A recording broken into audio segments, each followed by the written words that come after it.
कैसे हो? चलिए, आप सभी अच्छे होंगे। और आज हम जो शुरू करने वाले हैं उसका नाम है क्रॉस प्रोडक्ट ऑफ वेक्टर। इससे पहले हमने डॉट प्रोडक्ट ऑफ वेक्टर आपके सामने एक्सप्लेन किया था और आज हम देखेंगे क्रॉस प्रोडक्ट ऑफ वेक्टर। ये बड़ा अजीब बात है। इससे पहले हम लोग मल्टीप्लिकेशन जितना भी देखा था तो उसमें सिर्फ इतना ही जानते थे कि बस 2 इंटू 3 करो या 2 इंटू 3 करो, ये दोनों एक ही बात है। इसका भी अर्थ 6 जाने थे और इसका भी अर्थ 6 जानते थे, है ना। आप अगर किसी से बोलोगे कि दोनों अलग अलग है और वो फिजिक्स का जानकार ना हो तो क्या बोलेगा? बोलेगा ये दोनों का अर्थ तो एक ही होता है। लेकिन नहीं, यहाँ अंतर है। पिछले लेक्चर में हम ये वाला ऑपरेशन सीखा था, डॉट वाला, और आज हम ये क्रॉस वाला ऑपरेशन सीखने वाले हैं। पिछले लेक्चर में डॉट वाला सीखा था और आज हम क्रॉस वाला ऑपरेशन सीखेंगे। तो देखिए कैसे सीखते हैं। इसके लिए if a and b are 2 vectors then a cross b mod A mod B sine theta unit vector, यही होता है। अच्छा, डॉट जब लिए थे वहां था मॉड ए मॉड बी कॉस थीटा, लेकिन ये वाला चीज नहीं था, यूनिट वेक्टर नहीं था जो एन के ऊपर कैप लिखे हैं, और इसमें लेकिन है। क्यों? इसका क्या कारण है? क्योंकि जब दो वेक्टर को आप क्रॉस मल्टीप्लिकेशन करते हो, जब दो वेक्टर को आप क्रॉस के अंदाज में मल्टीप्लाई करते हो तो उससे जो फिजिकल क्वांटिटी मिलता है वो एक वेक्टर क्वांटिटी मिलता है, इसलिए उसका डायरेक्शन चाहिए। तो जब आप इसको मल्टीप्लाई करोगे तो इसमें एक वेक्टर क्वांटिटी मिलेगा, इसलिए हमने इसका साइन दिया, क्योंकि बिना डायरेक्शन का तो वेक्टर क्वांटिटी होता नहीं है। मगर डॉट में चूंकि स्केलर होता है इसलिए ये साइन नहीं मिला था, तो ये डिफरेंसेस है। उसमें कॉस था और इसमें साइन था, तो ये डिफरेंसेस है। तो आपको थोड़े से याद रखने में सहूलियत होगी कि डॉट में कॉस था और क्रॉस में आपको साइन है। याद रखने का एक तरीका भी मैं बता देता हूं। वेक्टर, देखिए वेक्टर लिखते हैं ना और स्केलर लिखते हैं। लो, याद रखने का तरीका बताता हूं। इससे पहले जो देखे थे जिसको आपने बोला था डॉट प्रोडक्ट, इसका एक और भी नाम हम लिख दिए हैं पहले ही, उसको बोलते थे स्केलर प्रोडक्ट। स्केलर प्रोडक्ट ये भी बोला था, और इसका नाम तो आप जानते हैं क्रॉस प्रोडक्ट, या इसका एक और नाम भी हो गया वेक्टर प्रोडक्ट। तो इसका भी 2 नाम और इसका भी 2 नाम, ये हमने पिछले लेक्चर में देखा और ये आज हम देखने जा रहे हैं। तो आप इसको नहीं, इससे जवाब में दीजिए, इससे याद रख सकते हैं आसानी से। आप देखो, वेक्टर में सी पहले आया है कि स्केलर में सी पहले आया है? वेक्टर में सी भी ई के बाद सी आया, स्केलर में एस के बाद डायरेक्ट सी आया है। तो जिसमें सी पहले आया उसमें कॉस, इसलिए स्केलर वाला में कॉस आया था, और इसमें क्या होगा? साइन। तो याद रखने का बहुत अच्छा तरीका, भूलेंगे नहीं आप।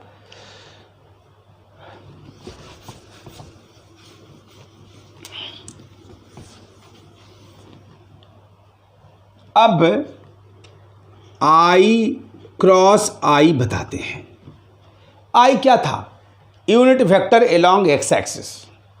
तो आई को आई के साथ क्रॉस लिया तो क्या हो जाएगा? आई मॉड इसी परिभाषा से साइन 0। साइन 0 का वैल्यू क्या होता है? 0। अब मॉड आई का वैल्यू क्या होगा? 1। ये मॉड आई का वैल्यू क्या होगा? 1। तो 1 इंटू 1 इंटू 0 0। इसलिए एक फॉर्मूला बन गया, आई क्रॉस आई, जे क्रॉस जे, के क्रॉस के 0।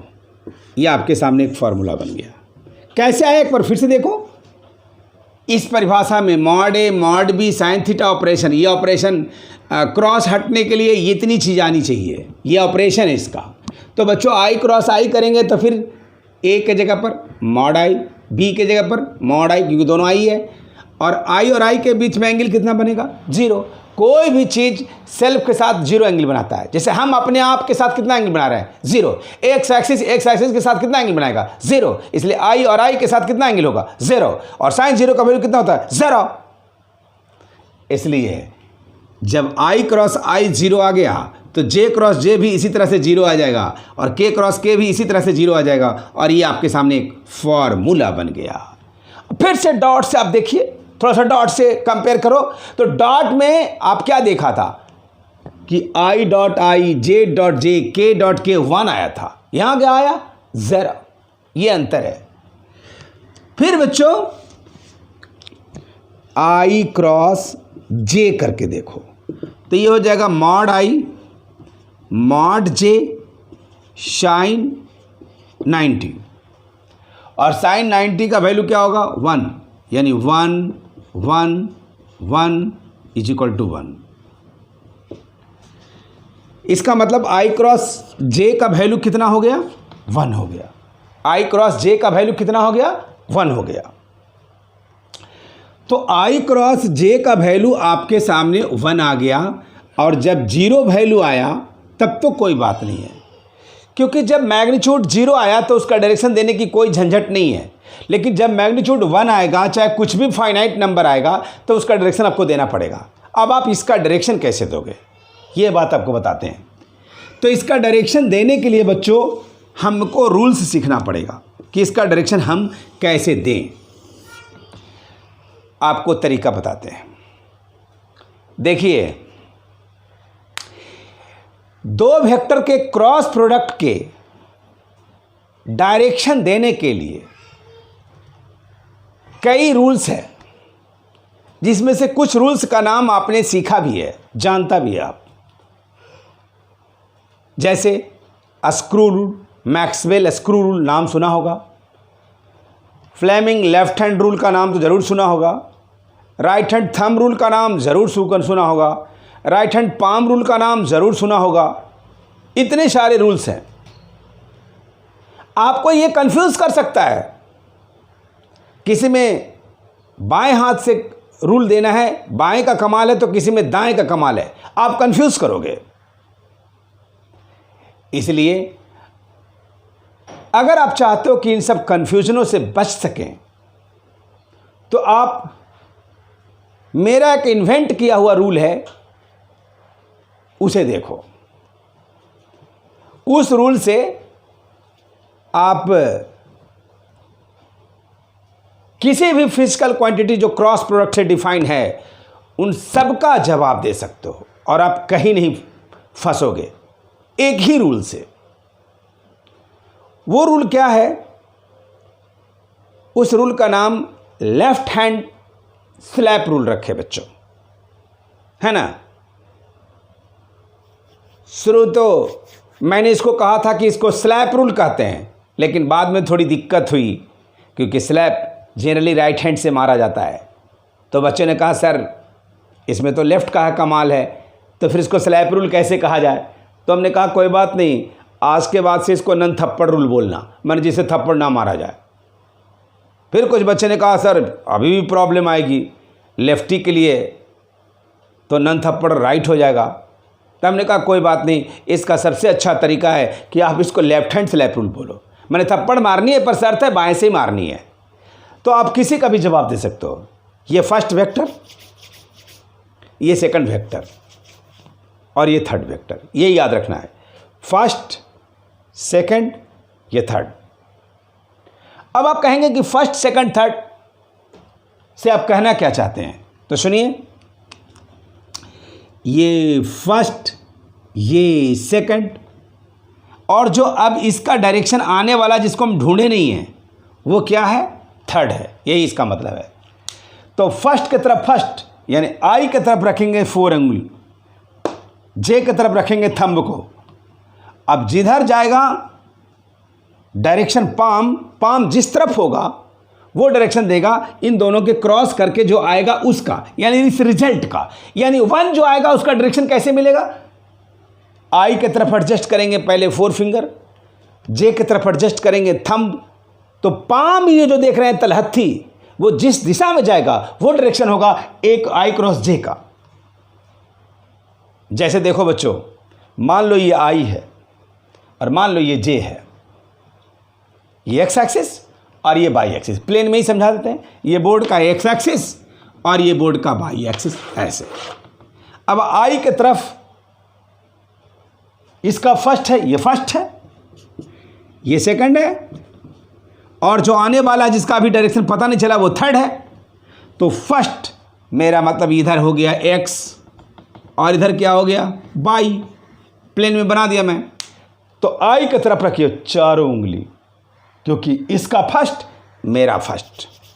हम लोग का फर्स्ट कौन है? ये 4 फिंगर। सेकंड कौन है? थंब। और ये क्या है? थर्ड। तो फर्स्ट की तरफ 4 उंगली। अब थंब को किधर ले जाओगे? सेकंड की तरफ। यानी ये आई हुआ, ये जे हो गया, तो फर्स्ट की तरफ रखिए चारों उंगली और थंब किधर रखिए? जे की तरफ। तो पाम किधर जा रहा है? ऐसे बाहर निकल रहा है, देख रहे हैं ना आप, बाहर निकल रहा है। तो इधर के वाले को क्या बोलते हैं आप? के। क्या बोलते हैं आप? के। तो इसलिए आई क्रॉस जे क्या होगा? के। अगर इस रूल्स को दिमाग में रखो, ये टिप्स है, ये किसी बुक में मेंशन तो नहीं है बच्चों, क्योंकि ये मैं खुद बताता हूँ, ये मेरा इन्वेंट है, इसलिए किसी बुक में मेंशन आपको नहीं मिलेगा। बुक में मेंशन क्या मिलेगा? Maxwell screw rule, Fleming left hand rule, right hand thumb rule, ये सब जो बोला था। लेकिन उतने सारे रूल्स को आप एक साथ जब दिमाग में रखोगे तो काफ़ी कॉम्प्लेक्स हो जाएगा और आप कंफ्यूज कर सकते हो कि इसमें राइट हैंड कि लेफ्ट हैंड, लेफ्ट हैंड कि राइट हैंड। अब इससे बचना चाहते हो तो फिर ये वाला दिमाग लगाओ जो मैंने बता दिया, मेरे रूल्स को दिमाग में रखो, तो आप कभी भी कंफ्यूज नहीं करोगे। और एक बात बताएं, एक ही बाम है, मैं एक बाम बता रहा हूँ, एक बाम ऑल काम, स्पेशल झंडू बाम। एकदम इससे सारा पूरी फिजिक्स में आप इसे डायरेक्शन देने का काम करेंगे। तो मैं इसका फार्मूला अब लिख देता हूँ आपके सामने। कैसे? ये देखिए, आई क्रॉस, थोड़ा स्पेस बना लेते हैं, जगह की कमी है, यहां बना के लेते हैं।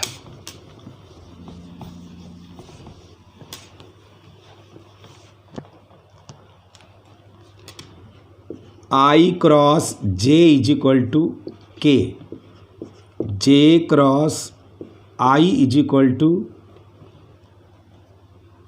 जे cross k is equal to i, k cross i is equal to j. अब उल्टा करो, j cross i is equal to minus k cross j is equal to minus i cross k is equal to minus j. ये बस इतनी सी बात है। इस formula को आप दिमाग में रखिए और आपका बात बन जाएगा। और इसमें कुछ खास नहीं है। अगर आपको प्लस माइनस का चक्कर आप कंफ्यूज करते हो तो मैं एक तो हैंड रूल बताया, उससे आप काम कर सकते हो। अगर उसमें भी परेशानी है तो ये ऐसे लिख देना, सर्किल बना देना, और अगर एंटी क्लॉक में जाओगे तो पॉजिटिव, और अगर क्लॉक में जाओगे तो नेगेटिव लिखना। जैसे, और जो तीसरा बचे उसको लिख देना है। जैसे आई जे, तो तीसरा कौन है? के। तीन ही चीज़ तो होता है, आई जे के। तो इसमें आई जे है तो तीसरा के हो गया, इसमें जे के है तो बचा कौन? आई, तो आई हो गया। जो तीसरा बचेगा उसको लिख देंगे। और साइन कैसे लिखेंगे इसका समझ ही लेते हैं इनका। अगर एंटी क्लॉक में चलते हैं तो पॉजिटिव, और क्लॉक में चलते हैं तो नेगेटिव। तो बताइए, आई क्रॉस जे में क्या हुआ? एंटी क्लॉक, तो पॉजिटिव। जे क्रॉस के एंटी क्लॉक तो पॉजिटिव, के क्रॉस आई एंटी क्लॉक तो पॉजिटिव। अब उल्टा देखिए, जे क्रॉस आई क्लॉक तो नेगेटिव, आई क्रॉस के सॉरी के क्रॉस जे क्लॉक तो नेगेटिव, और फिर आई क्रॉस के भी क्लॉक तो नेगेटिव। तो ये बड़ा अच्छा तरीका है। इससे भी दिमाग में रख सकते हो। यानी अगर ये भी काम दिमाग में ना करे, इससे भी थोड़ा कॉम्प्लेक्स लगे, तो ये बहुत ईजी है।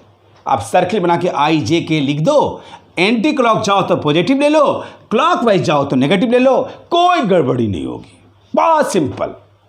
ओके, तो ये फॉर्मूला आपको याद रखना होगा।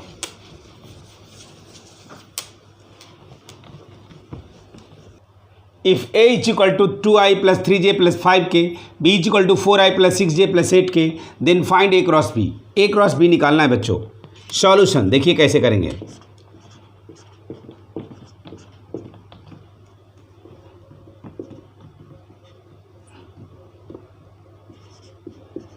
टू आई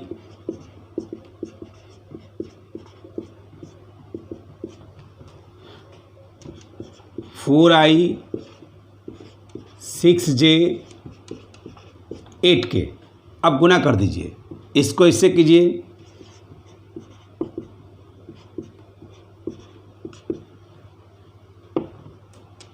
ट्वेल्व, फिर इससे 16, फिर इससे गुना कीजिए, 3 4 12, जे क्रॉस आई 18, जे क्रॉस जे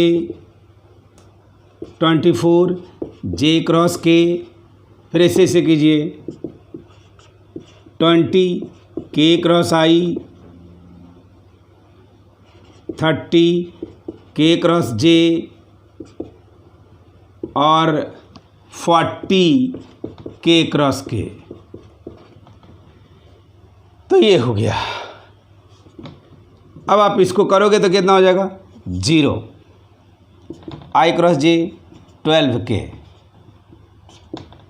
आई के माइनस 16 जे आई माइनस 12 के, है ना, माइनस 12 के, और फिर 0 जे, फिर जे के 24 आई, फिर के आई 20 जे, और फिर के जे 30 आई माइनस 30 आई, और फिर 0, ऐसा। तो एक तो 0 ये हो गया, एक ये 0, ये 0, 3 को 0 हो जाता है इसमें, 6 क्वांटिटी बच जाता है और 3 क्वांटिटी 0 हो गया। और उसके बाद आप सेम के साथ जोड़ दीजिए। दिस इम्प्लाइज, आप जोड़ देंगे तो 24 आई, अब में से 30 आई चला जाएगा तो माइनस 6 आई, अब 20 जे में से 16 जे चला जाएगा तो प्लस 4 जे, और 12 के 0 के। मगर ये तरीका थोड़ा बड़ा है, लंबा है, और इसमें कैलकुलेशन में मिस्टेक भी हो सकता है बच्चों। कहीं ज़रा सा भी आई क्रॉस जे लेने में गलती हो गया, जे क्रॉस के लेने में गलती हो गया, माइनस प्लस का ज़रा सा भी चक्कर पड़ा तो ये गलती हो सकता है। आप देख लेना, हो सकता है कि कोई ना कोई इसमें गलती हो जाए। तो इसके लिए मैं एक और मेथड बता रहा हूँ जिसमें ये इतनी बातें आपको सोचना नहीं पड़ेगा, बहुत आसानी से आप बनाओगे इजीली। इसमें तो कॉम्प्लेक्सिटी है, हो सकता है ज़रा सा भी माइनस प्लस में कहीं सोचने में गलत हो गया तो इसमें गलती हो सकती है। लेकिन मैं एक दूसरा कॉन्सेप्ट बता रहा हूँ और आपको सजेस्ट करूँगा कि आप इसी मेथड से बनाया करना, बहुत ईजी होगा।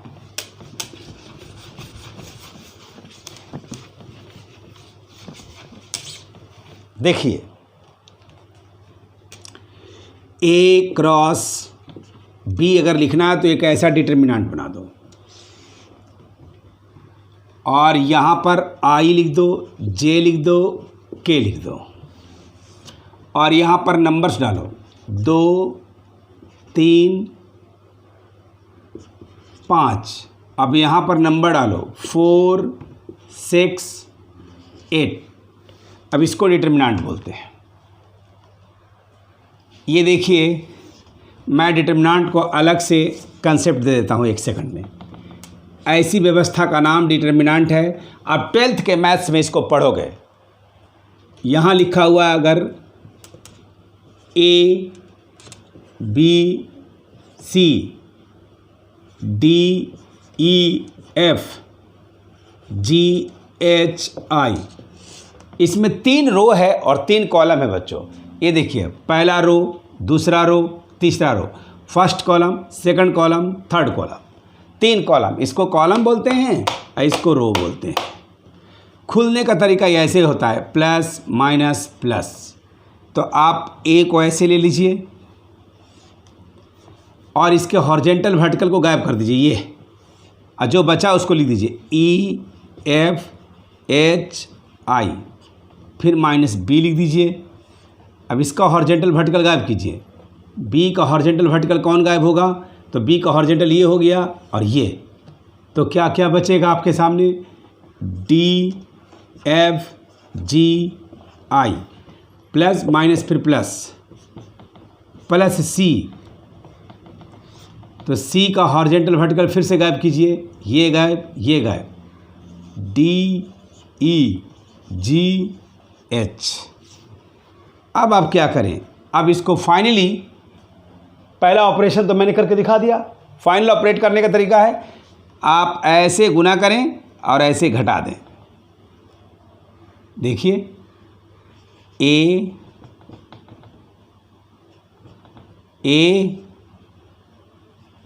E I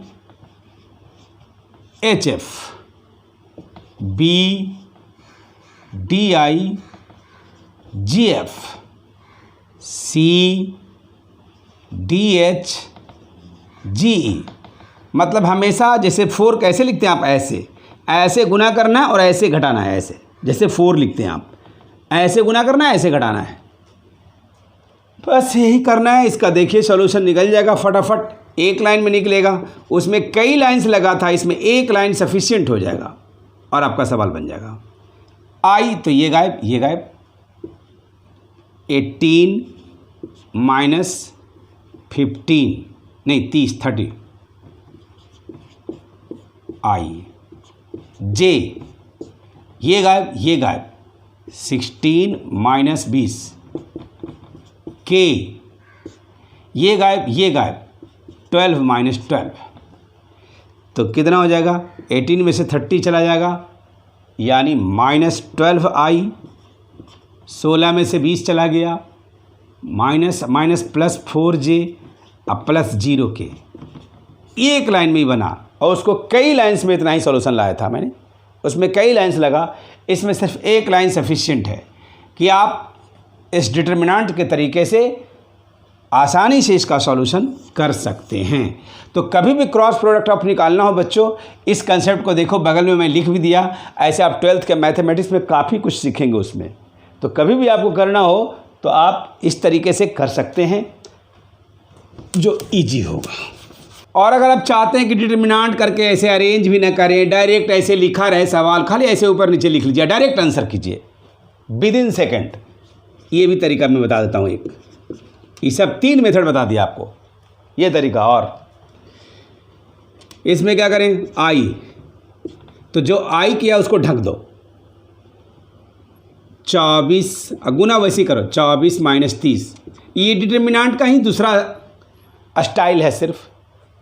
फिर माइनस जे, तो ये गायब। 16 माइनस 20 प्लस के, तो ये गायब। 12 minus 12, this is equal to minus 6i plus 4j plus 0 k. ये तो ये 3 स्टाइल आपको दिखाया क्रॉस प्रोडक्ट निकालने का, इसलिए बड़ा सिंपल है बच्चों, है ना। इस तरह से आपको मैं आज क्रॉस प्रोडक्ट निकालना सिखा दिया। इस पर और सवाल हम करेंगे आगे के लेक्चर्स में। और अब पिछले लेक्चर में पूछे गए सवाल का आंसर की बारी है और आज के लेक्चर का सवाल। तो पिछले लेक्चर में यही सवाल पूछा गया था, a = 6i+4j, b = 4i-6j, then angle between a and b is 0, 90, 30, none। तो बच्चों इसका तरीका तो यही था, देखिए सॉल्व करके दिखा देते हैं। a.b = mod a mod b cos theta, cos theta = a.b upon mod a mod b। a.b कितना होगा? a.b आप निकाल लीजिए, 1 सेकंड में हम निकालने का तरीका बताए थे। गुना करो सेम से सेम और इससे 6 4 जा 24, -24 कट गया 0 और cos थीटा = 0 a.b के जगह पर। मॉड ए का वैल्यू कुछ भी हो हम उसको नहीं निकालते हैं, क्योंकि 0 में कोई भी चीज़ से भाग देने से 0 ही होगा। तो थीटा क्या हो जाएगा? 90। तो आप एक बात समझ लो कि जैसे ही a.b आपको 0 आ जाए, मतलब ये वाला मामला a.b, तो आप समझ लेना कि थीटा 90 निश्चित रूप से होगा। इसलिए a.b 0 आया तो आप इस मार दो टिक, बिना कुछ सोचे समझे। और अब आज का सवाल है, a = 2i, b = 3j, then a cross b is 0, 6i, 6k, none. तो इसका आंसर आपको कमेंट बॉक्स में लिखना है। अगले लेक्चर में आगे बात करेंगे। Thank you.